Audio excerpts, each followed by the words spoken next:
It's some damn shots. I didn't need to be taking those shots. No way. Conversation's about to be real. Mm-hmm. Hello, family, and welcome back to ReDeeFined the podcast. I'm your host, 𝐝𝐢𝐬𝐜𝐫𝐞𝐝, and I am here with my big brother, the man that knows everybody, and it kind of feels like he knows a lot about everything, Mr. Classiq. What's happening? I am blessed and honored that you have me on this wonderful platform called ReDeeFined. I am very proud of you and you coming to this and actually talking, creating, and it's now into fruition. So, salute. Thank you so much. You guys you guys don't know this. Classiq and I had one conversation about me starting this podcast a year ago. And we had this conversation. Literally 2 weeks later, he had something booked for me. And we made this awesome video that you guys will be getting very soon. And it was super dope. Like it was dope. Like you had so much faith in me. I mean, it's really more your energy. Anybody who, necessarily knows me and kind of knows my spirit in a sense where it's like, I like when people create things. Right. I believe that nothing can ever happen unless it starts in the mind first. Mm-hmm. So when you're doing something with your bare hands, like, it's like, yo, I'm all for it. And especially when I kind of know, if I know you, and know of you and kind of know how you move and the way that you're thinking, if you're one of those good-spirited people, then it's like, it's not even a question. It's like whatever I have or whatever I can tell you, I'm a progressive individual in the matter. And you know what? I was very nervous approaching you about it. Because I'm like, when I hear your name, like, people speak so highly of you. And this was literally just like a random ass thought. Maybe not random, but I kept thinking about it. And I'm like, you know what? I'm going to ask Classiq. And you did not, like, you hit me back up right away. You were like, it was crazy. And I don't think that I expected it. Well, damn, that's a shocker. Not in a bad way, but you deal with a lot of people on a day-to-day basis. Mm-hmm. You deal with a ton of events. Mm-hmm. So I know that your phone is crazy. Yeah, it's busy, but at the end of the day, again, it's, you come with an idea, you come with a direction, mm-hmm. You're coming with something progressive, you come with something, again, when you're vulnerable, because this is something that you're sensitive about it. So at the end of the day, I'm not going to disrespect what's sensitive to you, and at the same time, what you're trying to build, because that's honest, like, it's right. Pure. Yeah. So it's kind of like my thing of why wouldn't I? Right. Okay, so do you remember the first name I brought to you? No, I don't remember the first name, but I know it was whack. Huh. Yeah. The first name that I brought to him was Planted, and I had this whole awesome, like, line behind it, and he was like, he listened to it, and he's like, yeah, no, I don't like it. I said, and he was listening so intently. I'm like, oh yeah, he gonna like this. This is what it is. He gonna like this. He came back and he hit me with keep working. Yeah. And you were like, you need to be surrounded by people that are not yes people. And I'm like, damn. Yeah. He didn't even sugarcoat it. No, I don't believe in that. No. Okay. No. And guess what? From that, and however I said it, the way I said it, yes. It came across. And what did you do? You went back to the lab. You may have a few conversations. You sat and dwelled and let the spirit dwell in you. Then redefine. Ooh, and it's so good. Boom. It's so good. Boom. Oh, man. So what have you been up to recently? Really, just hustling. I mean, at the end of the day, you got to keep things moving. We're in quarantine, obviously. Yes. There's a lot of things going on. The climate of the world is definitely, even within the country as well as the world, is very intense right now. So things don't ever stop. No. Things may slow down, but things never stop. So what you said you brought up the climate of the world. What do you think of what's going on today? If you could, and when you think of current events, what's the first thing that comes to mind? Mental health. mental health. Yes. I didn't expect that. Mental health. Like, genuinely, I thought you were going to say, you know, yeah, Black Lives Matter, you know. Why do you say mental health? Because our mental health is a daily, hourly, minute. It's consistent. It's second by second. We even though we think we can take a break from mental health, you cannot take a break from mental health. Yeah. So if you're not consistent with being mindful and being aware of your mental health, you are asking for trouble for yourself. And so how in this, I don't know, what is it, since March, how have you been taking care of your mental health? You're a single father, yes. So you have your daughter full time. How do you do that? One, read, do a lot of research, exercise, engage in conversations with people that's productive, and stay being creative and stay, think of it as you're just, if things are normal and you're keeping the wheels turning. There's no, again, you can't stop living life. Right. Time doesn't stop, so you have to match time's speed. Yeah. And so with doing that, your daughter, how do you help her with, is that something that you guys even discuss, mental health, as far as, she doesn't really understand the concept of mental health, but what I do, I implement certain things for her mental health. Okay. The main thing about kids is that the world tells us that kids are brilliant, kids are sponges. And I believe that they are, but to the extent of what we allow them to soak up. Right. So the deftness of their sponge of what they're going to soak up depends on what we give them. Right. Is growth. Right. So we talk about emotions. We talk about feelings. We talk about somewhat of current events that is age appropriate as far as verbiage. You know what? I like that because since Danny Marie has been in the world, there was some things that I was like, I don't even know if it's under mental health, but if Danny didn't want to hug somebody, I didn't force her to.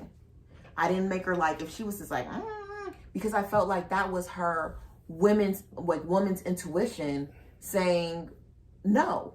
Or, whatever that was, whatever that feeling was, and I wanted her to listen to that. And then I would watch her. Sometimes there's people that Danny didn't deal with when she was 8 months. Yeah. And then as time went, she started to deal with them. Or some people she doesn't deal with at all.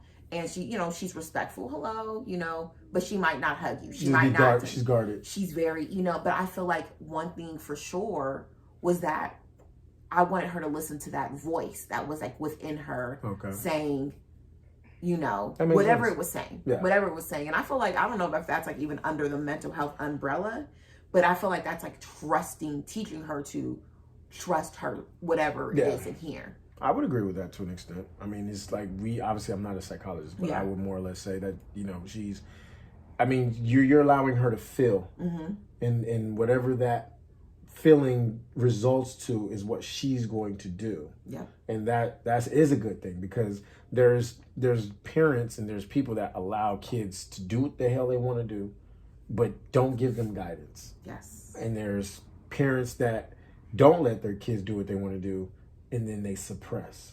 And then God forbid that they turn the hell up later when they are not able to have control. So, there's no one way to success. So it's you're being honest with the fact that that's all that children really need, in my opinion. Yes. The key word, my opinion. They need that genuine honesty when it comes to how much love you give them or what type of love you give them or what you tell them. As long as it's honest, they can't say you were lying. They was like, no, this is what I felt was right. So you can't deny what someone was feeling to do. That's right. Ooh. You better go ahead. I just saw you pour a shot. You finna? Yeah, let me start. Oh, listen. Okay. Blessing. Yes, come on. Oh, that was an adult drink. Yep. Yeah, that was big. So you and I did a video a couple of months ago. Yes. We spoke about Black fathers. Yes. Let's talk on that. Where are you going with that? The discussion needs to be had.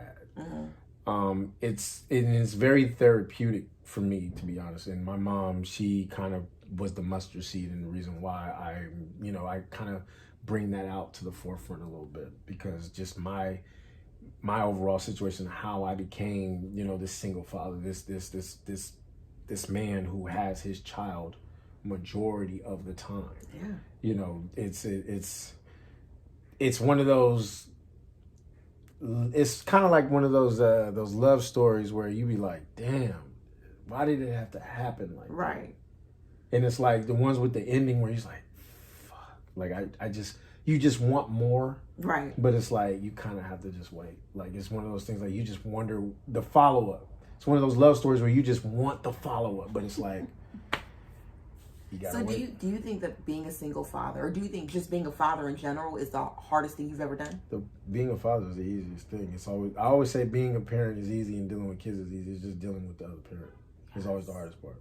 That is. Because you're dealing with another human being that thinks they know what the hell they're doing when they don't. And I'm not saying that they don't, but at the same time, it's like their way is not the only way. Right. So if you're one of those thinkers where you're open-minded to the point of different routes to success is possible, right, then the person that thinks that their one way is absolute, there's going to be consistent conflict and friction. Right. Co-parenting is hard. Co-parenting is very hard. I feel like co-parenting, David and I have a weird whatever, you know, but one thing that's good about us is that we seem to want the same things for Danny Marie. We seem to be on the same page. Now, we have a 16-year-old. We have full custody of my little sister. Mm-hmm. We have, when it comes to her, we have two very different views. Because the age. It's because the age. Or she's actually 17. But, like, I don't mind her wearing eyelashes. Small example. I don't mind her wearing eyelashes. And he feels like eyelashes are just homecoming, prom. Occasional. It's not a and I'm like, well, I mean, she might need a little pick me up for the day, and she has the lashes on. He's like, no, I don't like them. I don't like them. And I'm like, I mean, you got to think about it in terms of a man is what we believe that we like, you know, and I can kind of say, attest to that, is like the type of man that he is he wants a young Black girl, you know, to feel and be happy in her natural being. That's big too. And that's big because we live in a world where that is not acceptable. That a lot of young African American girls, young ladies, whatever you want to call them, that they see these images and they think that that's acceptable because obviously they're getting the exposure. Right. And at the end of the day, natural is where that's God. Yeah. If you argue with natural, you're arguing with God, and that's not going to be acceptable. You're not supposed to be arguing. You don't argue with that. And at the end of the day, it depends on what his viewership of what a real solid woman or young lady is supposed to be. But you know what? I think that what men want for their daughters and what men, like, I feel like men have, I don't even know how to explain it, where in a relationship, like say you have a wife, you want this wife to be a certain kind of way. Maybe not like, you know, like there's kind of, you don't want your wife on, you know, Instagram in her panties shaking her ass. But if you had a little side boo or something, I feel like y'all make it seem like that. I feel, maybe not y'all, I feel like it's maybe a little bit more acceptable. It depends on the moment. You got to understand, it's like you're raising a young girl, right? And at the end of the day, this young girl is not complete. She's not built. She's not 100%. So no, there's no such thing as eyelashes. There's no such thing as, let's just say, you know, in the manner of what older women do it for, twerking. There's no lace, panties, thongs, none of that. Go ahead and get that six pack. Go ahead and get that six pack of panties. The main thing is about you want to give these young girls coming up in the ranks to be as solid, to be as mentally stable and able and capable, and to be able to navigate emotionally, physically, mentally, through whatever storm that may come. But at the same time, it's okay for them to ask for help. Yeah. And when I guess in a sense, when we feel that they are ready, because it's kind of like the Miyagi aspect, then that's when we just say, all right, then the world is yours, do what you need to do. Right. But as long as I know that you have these values, these morals, this understanding is already there, then you go ahead and have your little thought stages or whatever you're going to do. And then when you fall on your ass, you're going to be like, I already knew. It's like, exactly. So if you knew better, you do better. That's right. So that's kind of the component of that. We're not just going to, it's no more letting these young girls run loose. I'm sorry. We're gonna do some censorship. Yeah. No, and you know, we grew up in a time, again, because if you grew up in the 80s and early 90s, if you born in the 80s and grew up in the 90s, yes. or even growing up, you know, born in the 90s and growing up in the 90s, you have an understanding of what that world was like. You know, I grew up highly fast. I was in what we call, I was brought into the bullshit at an early age. So I already knew what was up. Right. But the question is, was that okay? No. And the question was, but did that make me a better person? Right. That depends on what you have. Perspective. That what you is who's around you. Yeah. You know what I'm saying? So I would say I agree to that extent. It's like, what do you need eyelashes for? And now you touched on the point where you said that we may like something different. I feel like the standards are for men and their, you know, that kind of takes us off the topic of kids, but I feel like the standard for men and women or their different women is different. And I wish I could say it in a different way so it could be clear, like the way that I see it in my head. Like, I feel like it's just different. Yes. And to me, I feel like it doesn't make sense. I don't particularly. Do you wear eyelashes? I would if I. No, that wasn't the question. But yeah, I do. Okay, why? As a grown woman, why? I like when I feel like it's like a finishing look. Okay. When I'm completely. So you think it's an accessory to a picture you're painting for that moment? Yeah. Now, for a young girl, what do you think they want to wear that for? For my child particularly, I think that it helps with what she's feeling in the moment. So I will say Michaela is like a creator. She likes art, she likes makeup, she likes anything that she can manipulate, she likes. So I think when she does her eyebrows or she puts makeup on and she puts the lashes on, I think she's like, oh yeah. And it makes her feel good. About a year ago, Michaela was sexually assaulted.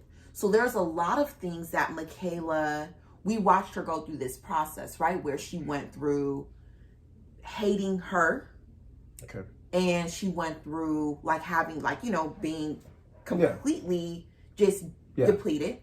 And then it came to starting to rebuild. Absolutely. And as she started to rebuild, she started to paint, create. Absolutely. And so I think sometimes when she does her lashes, it's only particular times that she'll do it. Like if she's feeling really bad on a certain day, she will get dressed from head to toe. Won't go nowhere. Go big. And she does it and it makes her feel better. So for me, I get the eyelash, it should be occasional. But I feel like in her circumstances, if you need the eyelashes to make in here feel good for right now, while you're going to your counseling, while you're doing your groups, while you're doing all this stuff, go ahead. Because I feel like that can also be considered like a self-care thing. To me, that's what, I can't tell her what self-care, I can tell her what self-care is, but I don't feel like I can say, well, doing your makeup is not self-care. You know what I'm saying? Self-care to her, what makes you feel good? And you're speaking on as a woman, naturally as a nurturer. And this is where we find the difference, in my opinion, where it's nurturer, protector. Right. So as a protector, our job is to say, when you're ready and you're prepared, then you go. Right. That's it. Because that's what we know. We know we have to be ready in order to get. We have to be ready in order to go. We have to be ready in order for us to go out there and obtain the objective of what the mission is. As a nurturer, it's okay. Soothe, let's just, take things slow. That's me though. But for real. And that is where the different of perspectives and the routes change. So when we've seen a young girl wearing these eyelashes, the question is why? Right. If you can't give us a plausible reason to where it's justifiable to the progressive of what we're trying to do. Right. No. Right. So at the end of the day, all the women in my family, I will say, is natural. Mm-hmm. When I say their hair is long, right? They do their little seed, whatever the juices, right? The self-care is there. Yes, no eyelashes, nothing that actually is frowned upon. Mm-hmm. That's just the nature of our tribe. But at the same time, is that if we're all come from that mentality cloth of you better be prepared, and that means your work ethic better build you up enough to where you go, and then if you're outside, go ahead and put them things on. Right. But we have to feel and know that you're okay. Ready. You're ready to do so that. When you're not ready, don't come over here with that. Mm-hmm. But it's all a perspective. Yeah, so definitely. That's a questionable thing when it comes to that. So I can understand why he would do that, and then also understand why where you coming from. That weird. It's all about a balance. Yeah, it's all about a balance because she is she's precious cargo. Yes, that's it. And at the end of the day, you will sacrifice a woman. Yes, that is done every day. Yeah, it's not a problem. But a child, a teenager, a young woman. Yeah, no, we're not doing that. Real. Too many women have been thrown out there when they're not ready, and guess what we have? You know what? And I feel like that's a good point in which I think it's so good that you are such an active father. Like you're not like, and you're not even like, we went to the beach today, guys, and we had a great time. And I literally got off the blanket once. And Classiq was in the water. He was taking pictures. He was passing out snacks. I felt like I went to the beach to relax, and he babysat, and it was awesome.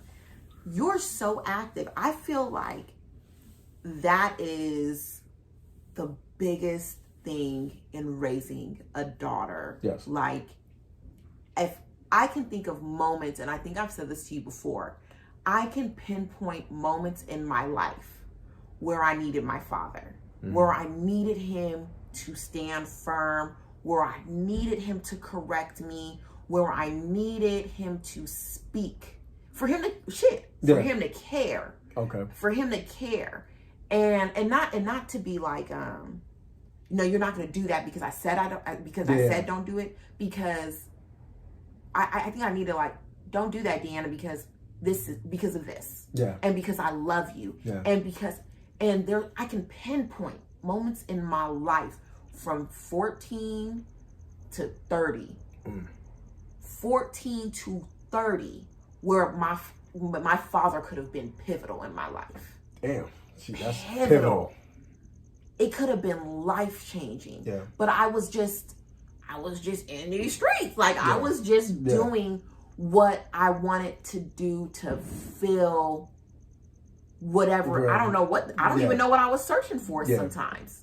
Yeah, I don't even know what I was searching for. So I feel like when fathers are actively involved, they are saving their daughters' lives, because all it takes, and I know I say it all the time, all it takes is the right man to us who is truly the wrong man to fuck us up. Because you've fallen so deep. I agree. You don't even know you're falling. Yeah. And by the time you look up, how do I get from here? Yeah. And then you're embarrassed and you don't say nothing. Yeah. And so I feel like when your father is around, daddy catches you. Like you may not tell her like, okay, listen, you going down this path. You might correct her. Like, listen, you can't do that. You need to do this. But to have, like, I don't even feel like my father was there enough for me to, like, if I fell, he would catch you. He would have caught me. Like, I felt like, okay, if I fell, he'd be like, well, little nigga, like, get up. What you gonna do? Yeah. Which also built character. Absolutely. It also, I think now also looking back, the things that he didn't do taught me so much. Yeah. But if he just would have done a few things, he would have also saved me from a lot. He would have also saved me. And I feel like that, that's why Danny's relationship with David is so important with me, and Mookie's relationship with David is so important to me, because I feel like I seen it. I lived it. Yeah. And so I think it's so amazing that you are the way that you are. Yeah. Like you're like you like you might not even have to ever save her because she's gonna be. You're gonna have so much. Like you have poured so much into her. You know what I'm saying? I appreciate that. I honestly, like, it's taking away. It's taking from what I grew up with. Mm-hmm. And it's also knowing the fact of the situation of how it came about, me being having this child, mm-hmm. the amount of time I do, and being considerate of the world that I do live in. Mm-hmm. And it really kind of shapes you a little bit, because it's like anybody, as far as females that I really talk to in the matter of and delve from what it means to be a woman, what mm-hmm. it means to what a man should be, how a man should be with a woman, and just my outlook, everything. Mm-hmm. There's women that would tell you, like, yo, this nigga, he go hard on the females. Like, I'm talking shit. I'm calling them everything out their names. And I just, the thing is like, I go hard on females, and when I say hard, I'm not talking about abuse. So let's just throw that out there. Yeah, let me say, niggas be over sitting there like, nigga, what you mean? Right. But it's like, I go hard and kind of helping them to mold themselves mm-hmm. to the point where it's like, I don't need no more thoughts out here. I don't need no more hoes out here. I don't need no more tricks out here. But what I do need is some real strong females to be able to carry if a nigga may fall. Not saying that y'all not built like that. Right. But there's a lot of game that a lot of women don't get. Mm-hmm. And there's a lot of game that women don't get that the wrong nigga is not going to tell you. Right. And I kind of say, I always tell myself I'm one of the good guys. Because mm-hmm. at the end of the day, I'm not here to fuck you. Right. I'm here to give you something that the niggas is not going to tell you. Right. So therefore, it's going to help you navigate. Anybody tell you, I tell women, close your legs. Right. Don't give it up. Man, you be putting on that on social media too. No, all day. Yeah. No, I just don't give it up. You know what I'm saying? These niggas ain't shit. I tell them all the time, because at the end of the day, I believe that y'all women are on a pedestal. Mm-hmm. But y'all are on this pedestal, but y'all don't understand why y'all on this pedestal. So why do you think that women are on the pedestal? Because that's where the world puts y'all on. Right. Y'all vulnerable. Mm-hmm. Y'all are producers. Yes. We drop a seed, then guess what? We out. Yeah. Y'all drop a seed, y'all gotta stay stagnant for 9 months and do what y'all gotta do. So at the end of the day, y'all feel like y'all are entitled, mm-hmm. which to an extent y'all are. Mm-hmm. But if that man is not keeping your grass clean and healthy, when that baby drops, where is he or she going? To something that is not fertile, something that is not healthy. So it all depends. If I'm giving a woman nothing but the best care, mm-hmm. nothing but the right mental, mm-hmm. nothing but the encouragement, the empowerment, the embrace, the know-how, or just to sit back and relax, and y'all not gonna be okay. How mm-hmm. many single mothers is out here wishing they had a good nigga, but they can't maintain one because they're not good themselves? So what you're saying is women should be growing themselves before, moving into relationships? No, I believe that a woman should be growing, but at the same time, she should also have a village. It's called a support system. Right. I wouldn't be the individual that I am without good and most definitely bad examples. I always tell people, mm-hmm. I am the way I am because I have bad examples to learn from. Not saying that I did what they did, but I observed enough to say, nigga, that ain't gonna work. That's not what I need to And at the end of the day, women are very vulnerable. The world gives y'all everything to an extent of taking care of y'all. Right. But we're quickly to be thrown away because it's like, nigga, you're a man. This is what's you're supposed to fall, but get up. But y'all fall, maybe, you're nurtured. Because y'all girls, y'all women, y'all young, you know what I'm saying? So and obviously I'm generalizing, but at the same time, it's like, this is what we feel. So when you give a woman care, you give a woman that man game of like, look, baby, it's okay. You don't leave a woman by herself, mm-hmm. but you leave her by herself to observe. You give her invisible boundaries. Mm. You tell her things like, it's okay, give me a hug, now get your ass out there and get it cracking. Right. You don't just get your ass up. You can't raise them as men, but you got to give them a mentality of strength. And not saying that a woman can't give it, but it's different. If a woman is confident and strong, it's not because of her mama if the man is involved. She's structured because of a man. But she's also knowing what that structure can do with that love. The love is going to give her that coating of saying, it's okay, I understand, I'm going to be all right, but damn it, it's not going to happen again. Right. That's the importance of having an active man in her life, a positive, progressive man involved in her day-to-day. Because at the end of the day, I will be damned if my daughter ever takes a day off from me. I'll be damned if I ever take a day off from her. Right. I'm going to give her space to figure things out, but she gonna also hear me. That voice is gonna be a ring. My dad, it's like my daddy would say this, or my mama would say this. We all grow up with that. No, I'm going to be on her shoulder, like, nah, my daddy ain't gonna do that. Right. The way to my daddy, no, I'm not gonna go that route. Right. Strong women can come from women. Yes. But how stronger is she gonna be when there's a strong woman and a strong man and behind a strong her. man behind her? Because at the end of the day, she not going to technically, they don't grow up saying, I'm going to be with a woman. She's going to grow up and see a man. So how is she going to learn from that perspective if the man is not there? That's right. And wherever, that's definitely a perspective. Wherever my daughter decides or route she goes in life, if my influence is not positive and progressive, she's going to either go the other way. Yeah. Because she knows what's morally right and wrong, and I didn't set the bar so high, and that's my goal, to where she's gonna be like, nigga, I can't fuck with you because you're not like my dad. Sorry. I want my daughter to want to be with the kind of man with my mentality.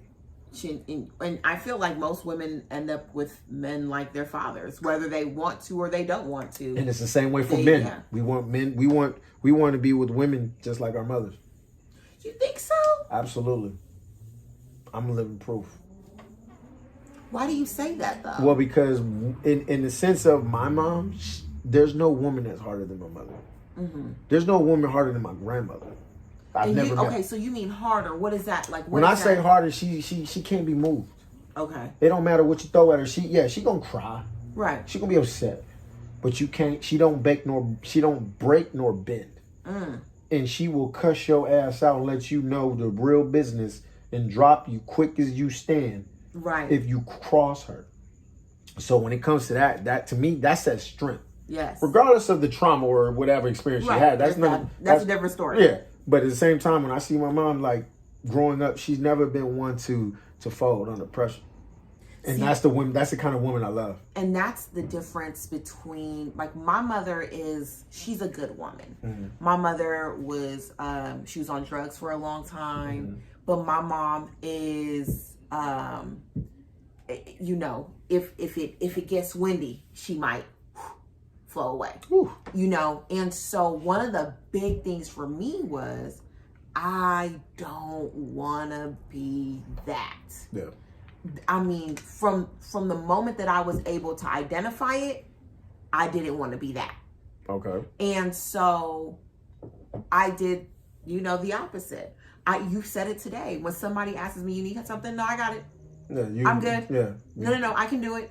And even if I'm going through, I won't even, I need to work on it. If I'm going through it, I'll be quiet. And I will sort through it and I'll figure it out. And then you learn how to cope. I've learned how to do it by myself. I've learned how to cope. And I'm a crier, but I will. That's your, you know what I'm saying? That's your water to the grass. Like, you know what I'm saying? And it's interesting because my mother was the complete opposite. Even to this moment, in this day, there are certain things that certain conversations that I will not have because I know that my mother cannot handle it. So it's like, I just think it's interesting when I hear people talk about, like, my mom did this or my mama did that, and I'm like, dang. You gotta break through that. You gotta it's basically pathology. You got to think about that. You know what I'm saying? In Different order for you to be 100%, and this is where again it's like I want to be 100%. So it's like we're all a work in progress. Let's admit that. Absolutely. So if we know that we're working on progress, the things that you're good at, why are you paying attention to what you're good at? The things that you're not good at is what you need to be focused on. Yes. Those wounds that can't be healed, they can't be healed because you're not focusing on them. You're not thinking about them. No, you don't want to think about them because it hurts too much. That's right. So, and you got to think about it as you being a little girl, young woman, a woman. I'm sorry, I can't sacrifice you like that. Yeah. I need you to be strong. Yeah. Because guess what? We both need to be strong. And I'm not about to be 150 to your 50. So that when you say things like that, that makes me think of that reference of like 50-50. I don't believe it. And I hate it. I hate it. No. Because I've realized if I am not 100%, this shit ain't even gonna work. Never will. Because I'm giving you my all. Absolutely. I'm filling you up all the way, and then I'm empty. Absolutely. Then I believe that's why me in my relationship, why sometimes things were wrong, because I would be giving my last 50, and then there was nothing for myself. Oh, here's another one.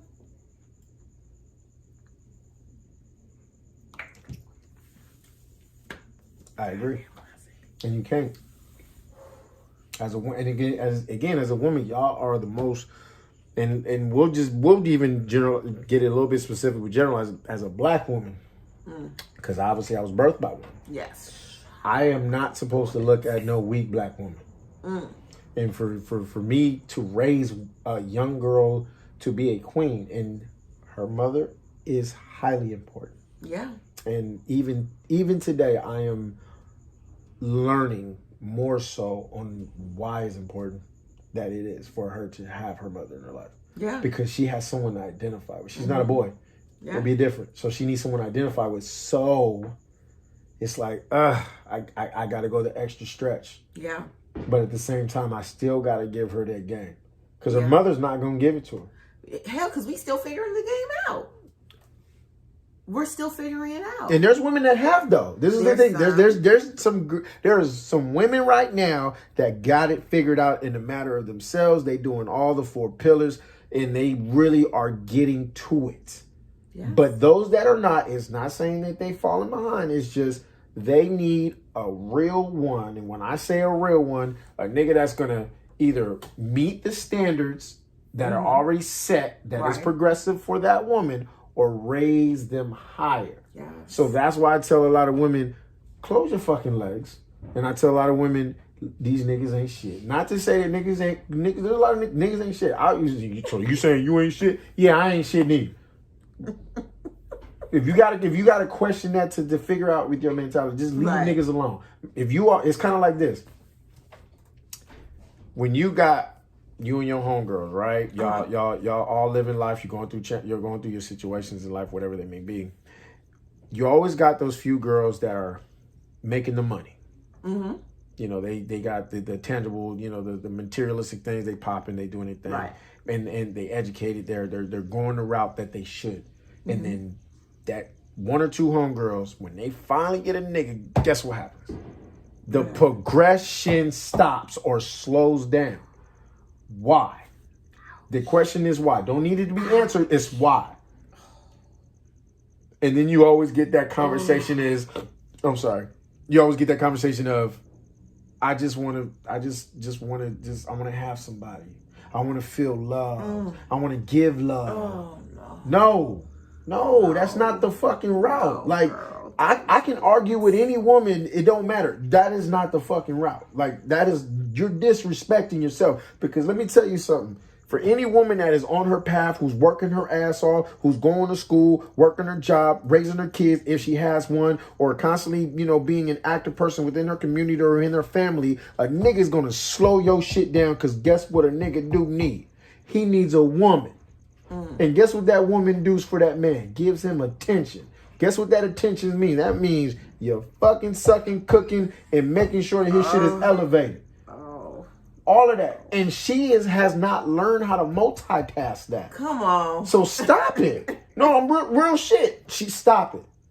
And I'm not saying you can't do that. You just got to be built for that one, and you got to be trained in that. You got to be prepared for that. Like I said, if you're not prepared, you're going to fail miserably. So when you was on your way to get that $80,000-$90,000 K job a year, but instead of this nigga came up and you fucked your shit up and you stopped going to school, you stopped working, and all of a sudden you still making $20K, raising a goddamn baby, waiting for this nigga to bring a check home, now you looking stupid.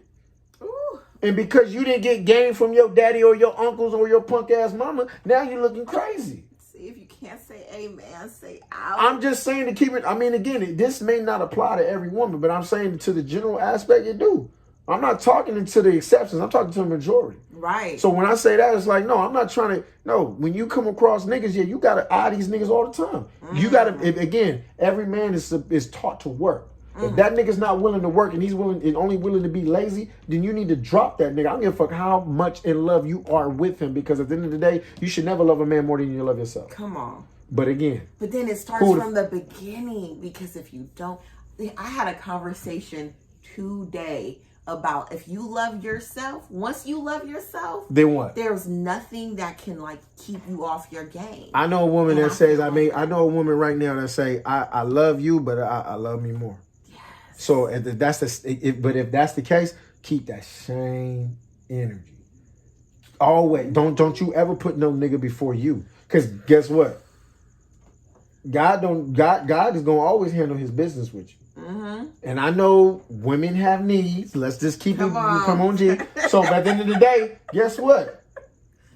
It's okay. Get your needs met. That don't mean you gotta stay with the nigga. Right. Get in, get out. Because guess what? He doing the same shit. Man, do you understand? Oh my goodness. My mother is stay-at-home mom, 6th grade education. My dad had two master's degrees, 8 kids. Ooh, your 8 daddy? kids. My daddy had 8 kids. Damn! My Papa mother was cracking. He was rolling, okay? My mama been with my dad since she was 13. Not another man in her life since. Oh. Yes. And she's about to be 60. And remind you, I just said my mother had a 6th grade education. My dad had a master's degree. My mother stopped her whole life for my dad. And I think that because we're from Belize, so things are different. But the culture and the culture is very different. Culture is very different. That she stopped her whole life, raised us, stayed home, took care of him. But there was one thing that she used to always say to us: you don't stop for no man. Keep going. She would say, you date, go on dates, talk to lots of people, go out, get your education. Mom, and when my mom was on drugs, she said, you need to go to school. You need to be at class. She had some sense. She understood that. Yeah. And in my own relationship, I lost myself. It was all about them. And all of a sudden, shit went left for a little bit. You blossomed. But as things started to get bad, it was like God was doing that for a reason. Yeah. Every bad thing that happened, it provided strength. And I started to, go higher. Yeah. So if the breakup happened, okay, I'm gonna get my degree. Okay, and then this happened, okay, cool. Well, I'm gonna start saving for a house. If this happened, I'm gonna do this. And it was like, okay, Deanna, hey, you're forgetting about yourself. You're forgetting about yourself. And it felt like God was like, hey, wake up. And I'm gonna keep putting you through this until you make a foundation for Deanna. And I feel like these last year, 2019 and now, has been foundation building for myself. Not even about the kids, not even about relationships. It has simply been about me and being selfish with my time, being able to tell the kids, no, I'm sitting down and I'm reading. No, I'm creating a business. No, I'm doing this, and feeling like and learning that no, with that strength that you were talking about, that no is a complete sentence. Yeah. No is a complete sentence. I don't have to explain to you why I'm saying no. I don't have to. No. Yeah. And I'm learning that. But I was like, at one point, I'm like, well, he's here and I love him, and okay. And he's it's getting better. And I'm like, what the What hell? are you doing? Yeah. And now I'm thinking like, well, that's probably why shit went left, because like I wasn't doing shit. It was the attraction, whatever the case is, whatever it is. Now I understand. Like, I feel like now that I'm moving and I'm doing things, it's so empowering. Yes. And it's something for the girls to see. Absolutely. And I see that point that you made. That's good word. It's essential. That's good word. It's essential. They need, again, you have two young Black girls. They need someone that looks like them. Yeah, representation matters. To understand what to do. And that's what a lot of young girls don't have. Catch up. And they identify with you. Yes. They're not born with male parts. Yeah. So they need someone to identify. And I think that identification is very important. Representation is so key. That's why, fathers are important. I'm never going to take, because clearly. Yeah. But when it comes to that, we're only going to mold you and ground you and dig in you so much. And to that point where it's like, it's your turn. Right. And that is the process, and I believe where co-parenting is very necessary, because it's like, nigga, your role is important. Don't you fuck this up. Yeah. Because when it's time to hand this shit off, she better be ready for me. Yeah. It's just like with any department or job you work at, everyone has their job function. Do your job, then it goes on to the next. Yes. And then we're going to deliver this. And if everyone doesn't work together, this shit doesn't work and it's not successful. Therefore, we don't get paid. You got to work together. Because every parent gets their report card. Man. And guess what? The parent's report card is not when they're 1, not when they're 5, not when they're 7, not when they're 13, not when they're 19, not when they're 21, not when they're 25. But when them motherfuckers hit 30, they going to talk to you. Yeah. And you going to see the result of what you did. Woo. And if it's not the best that you can do, that conversation is going to be so harsh. Something about 30. Something about 30. It's like you wake up and you start to see things for what they are. You're not too fragile where you can't be honest, but you're not too tough where no one can tell you, or no one cannot tell you anything. It's something about 30. Absolutely. Absolutely. I turned 30 and I was like, wait a minute. And I started going down a list that I didn't even know I had.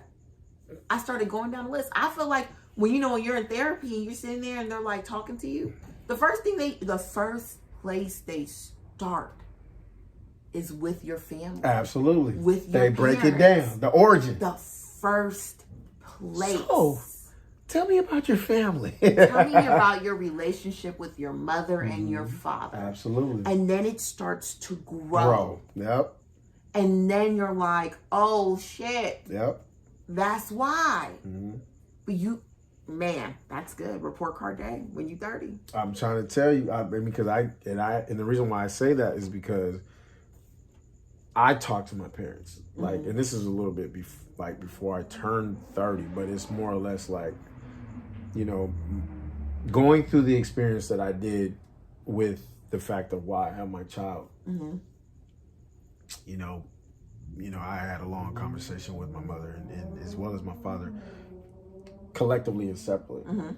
And it got to that point where it's just like, my mother never told me she was proud of me until the end result came to where I got custody of my child. Do you think that you needed to hear it? Did I think I needed to hear it? The subconsciously, the inner child of me, yeah. Yeah. But at that point, when she did say it, it had no effect on me. Because I've already started the work of healing. Right. In the matter of what my mother never did. What my mother never said.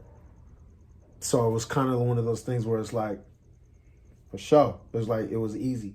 Because I've already started that. And I've said, you know what? I told myself prior to all that, it's like, my nigga, you did a good job. Right. You've done a good job.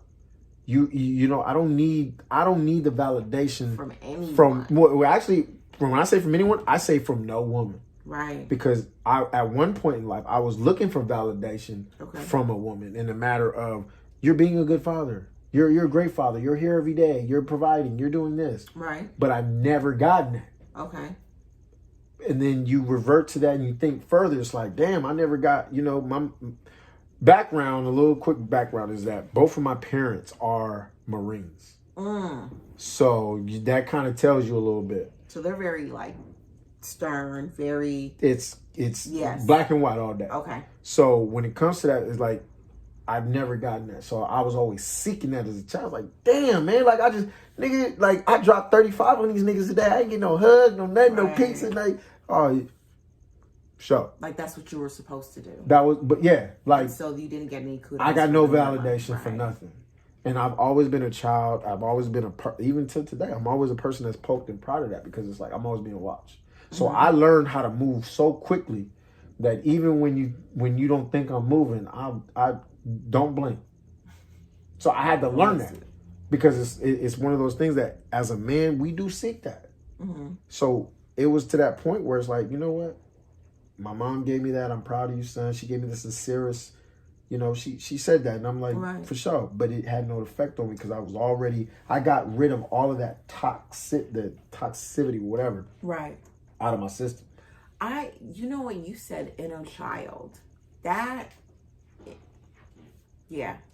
a good, I don't even know how to elaborate on that, but that's a good just word in general. You know what I'm saying? So, okay. Do you feel like you have that in you still? Like the inner, no. Okay. No, what I got in me, you know, in the matter of myself, because I'm continuously to be a work in progress, I'm a perfectionist. Okay. To be a perfectionist in the way that I view it is based off of what I know is I'm going to always work towards being perfect because you can't deny that. Right. Even though I know I'll never be it. And I'm acceptive to that. I'm okay with that. I'm okay with not being perfect. But guess what? I'm going to get close to it. You're pretty damn close. And you will never, there's nothing you can say to me. Because while I'm working, I already know you're not. It's kind of like the Jordan theory. Nigga, while you sleep, I'm working. What are you talking about? In the gym. You ain't shit. But that's okay, though. So when it comes to that, I don't need an inner child no more. I'm okay. Now I can say, nigga, you a grown-ass man. You taking care of your business. You over here making money legally, legitly. It's fireworks. Yeah, it's Long Beach. It's real. We've been having fireworks since April, okay? Facts. And it gets to that point where it's like, I'm no longer caring about what a fucking woman thinks about how I do shit. Because 9 times out of 10, I do it better than she do. So do you think, though, that mentality affects relationships? Yes. Negatively, positively, that is subjective. It depends on who I'm dealing with. Right, perspective. Well, when it depends. Yeah, I feel like that would affect relationships. Well, yeah, anything that affects relationships. But I say in my mentality is kind of like this. At the end of the day, and there's some women that would kind of be like, that would hear this and be like, this motherfucker, what? I always say, you a cold piece of work. Like, it's whoever. There's nothing that a woman can't do that I can't do. So the only thing that you can only do is come over here and fuck me and suck. Because I can cook. Right. I can clean. I can fold clothes. I can wash my shit. Right. I can make pretty. I can do arts and crafts. I can do whatever the fuck. You can't do nothing. I can do the only thing that I can't do is suck my own dick and fuck me right. But do you not feel like, like men, like you deserve like a partner, like, you know what I'm saying? I feel like you're an awesome friend. You're amazing. But I feel like when you talk about relationships or whatever, I'm like, it's gut punching. He's tough. It's gut punching because at the end of the day, I kind of look at the ideal. The main thing is, one thing about a failed marriage that takes a toll on you. Does it taint you? It's subjective. I don't believe I'm tainted But I believe that it's subjective to how one can feel that way. I believe a person can feel that way based off of a failed marriage. I believe that for me, it's more or less like you got to kind of take a step back and realize that a failed marriage is not because you playing the blame game. It's a matter of like, what are you responsible for? Right. And at the end of the day, is marriage the route?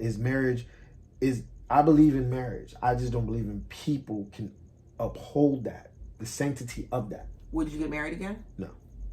Never? No. So you would just live together? Because what's marriage? Companionship, right? Yeah. But what if there's a woman that you're with that's never been married? I won't go that route.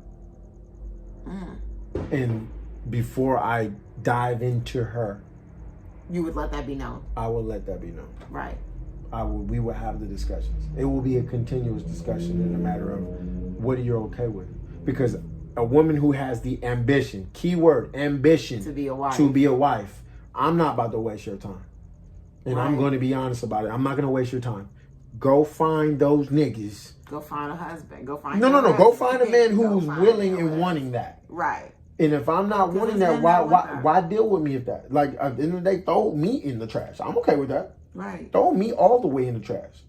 But I'm not going to waste your time, baby. So, but prior to the failed marriages, you believed in it, obviously. I still believe in marriage. Okay. But I just don't believe that is for me. I believe that companionship is the ultimate for me. You know what? I like the idea of paths. I like the idea. At one point, I was like, I want to be married. I want to be a wife. I want, I want all these things. And then when I realized, like, married women get cheated on too. Facts. Married women, like, married women cheat as well. Facts. Big ass facts. Yeah, like, there's cheating in marriage. Cheating, period. Period. I like the idea of, like, being on a path. And we can be on these two separate paths. And if you decide that you want to go to Brazil for a year, and I'm going to stay here, that it's not terrible that you're going there. Yeah. That's just where your path is taking you. And then when you come back, if we decide to reconnect, that's okay. Like, you know what I'm saying? I feel like I don't want to hold anyone that doesn't want to be held. You know what I'm saying? And I feel like marriage sometimes, when I think of that, it's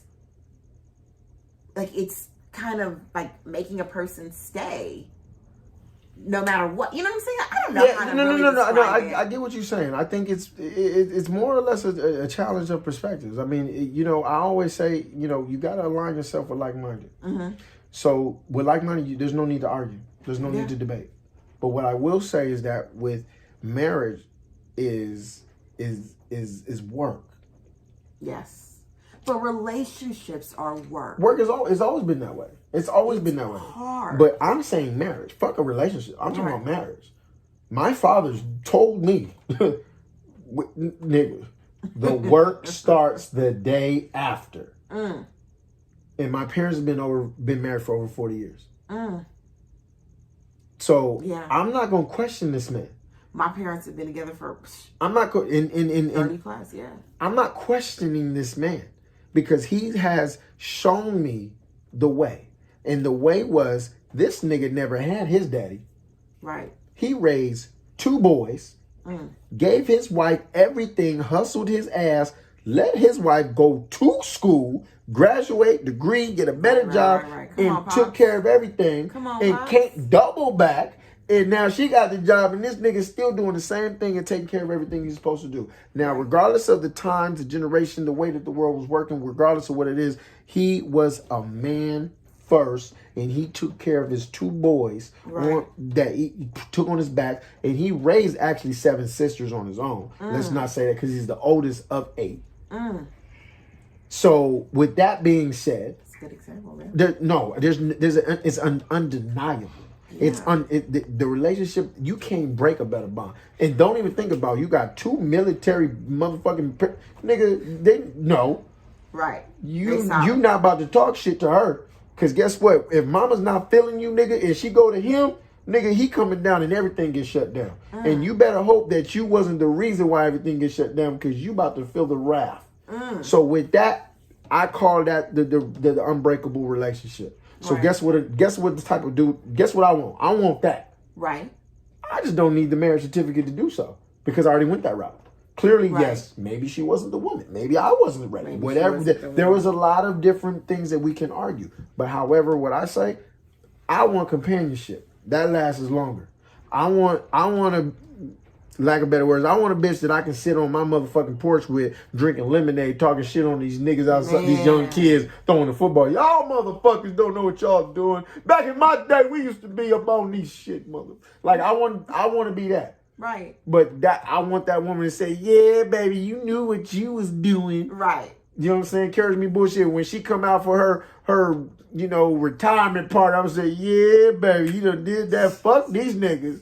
Yeah, you done gave all your time. Now it's time for me. You know what I'm saying? I want to be that nigga. I want to be able to celebrate the wins and the losses with one person. You know what I'm saying? Like, I want a companion.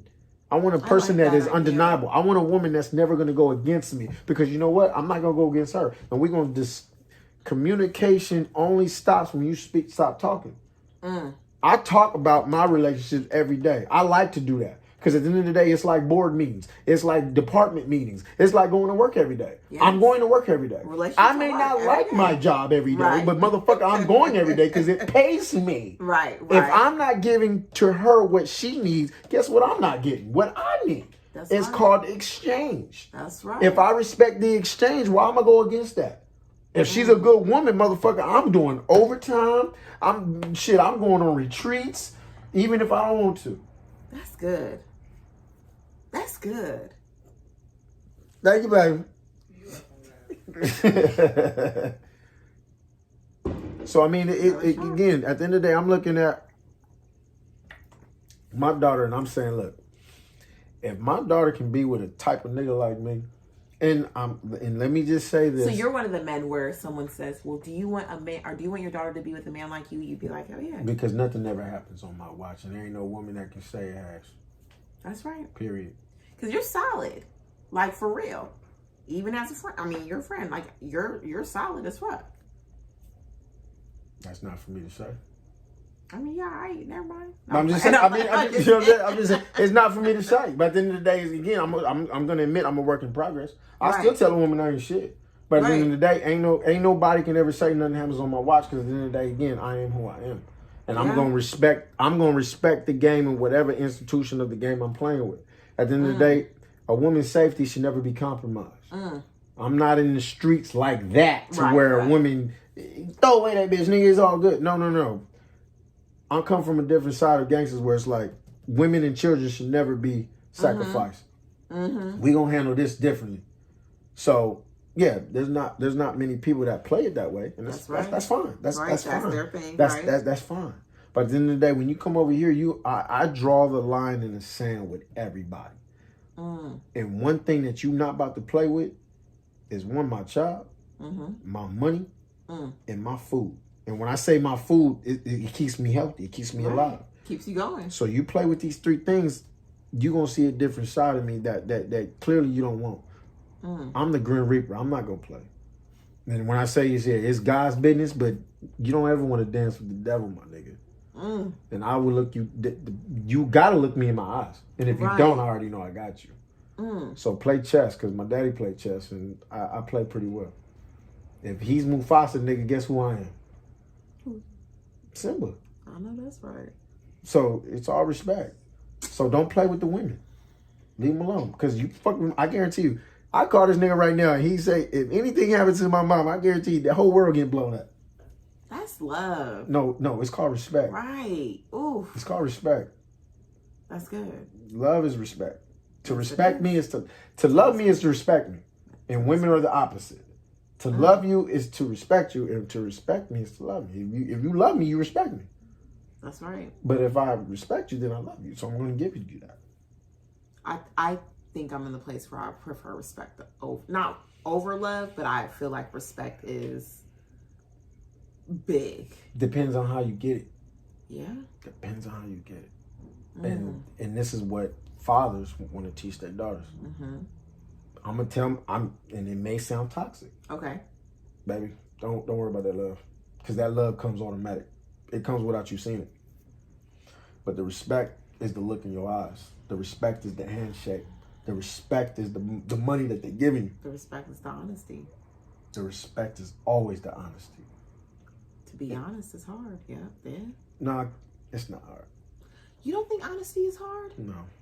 I feel like sometimes honesty is tough. It depends on who you ask. Yeah, it's all perspective. If you like exercising, it's easy. That's right. If you can feed yourself, it's easy. If you don't like what's good for you, that's hard. Mm-hmm.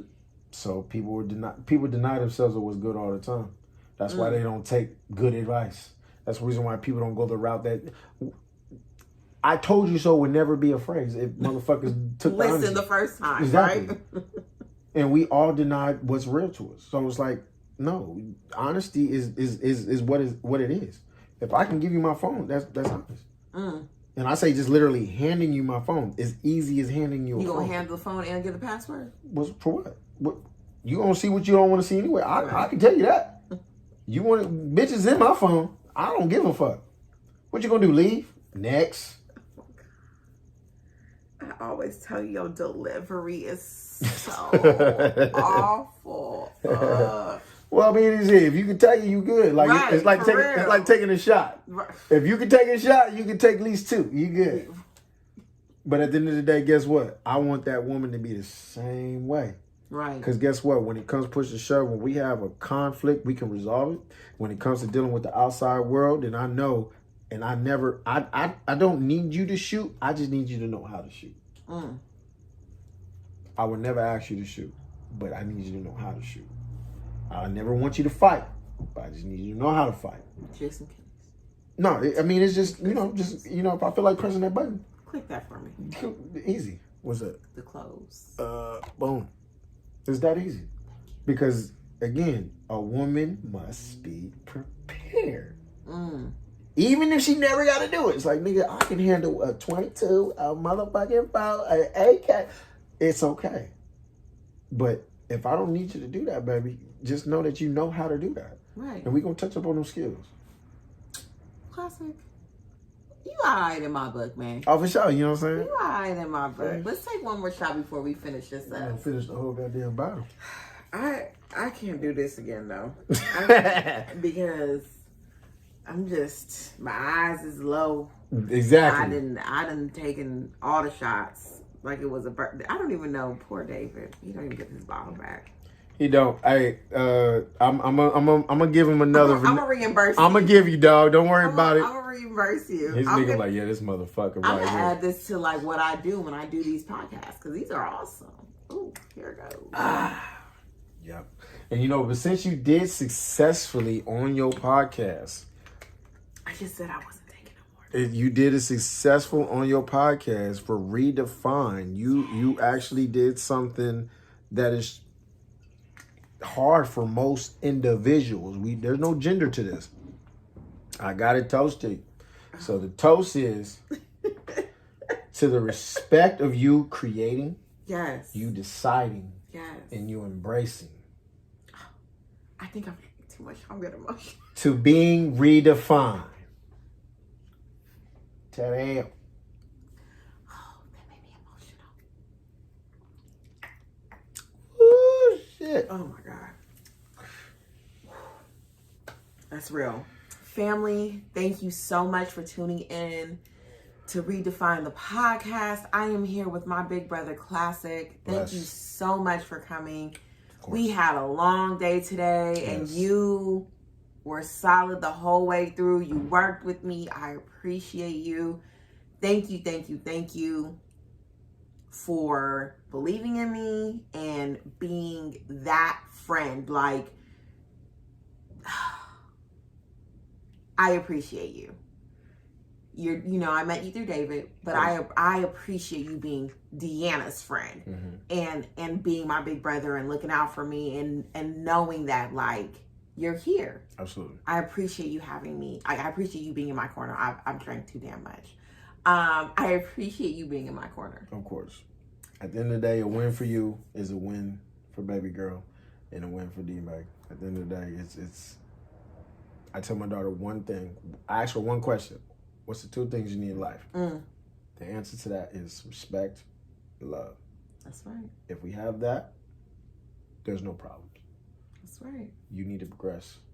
So before I was about to shut it down, I didn't even do what I normally do. 3 things you leave people with. 3 things that you want when they think back to this episode. What is 3 things that you want them to remember? To this episode? This episode, this whenever when they hear Classiq, they're like, oh, you know what? He talked about love and respect. 3 things you would tell somebody. 3 things I would tell somebody. In any aspects, anything. The world is yours. Your hands are your only paintbrushes. And the 2 things you need in life is respect and love. That's good. I don't know why I gotta stop drinking. Classiq. Tell the people where they can find you. You can find me in these streets. I'm over here, I stretch from the west side of the Anaheim all the way to the north side of Long Beach, and you can kind of catch me in LA all day. Respect to everybody, all hoods, all gangs. Black and brown pride, Black Lives Matter. We already know what it is. And if there's any turn-ups. And if there's any turn-ups, you can follow the Mila group. You know what I'm saying? This is what we do. Made in LA. This is what we do. But again, we are all about the people. And if you're about that action, you can help us. So come turn up with us. And if you ain't got a bottle, then you can't come. Family, thank you for tuning in. I will catch you on the next episode. I cannot wait to grow, learn, and redefine who we are all together. With all that, love you guys. Bye.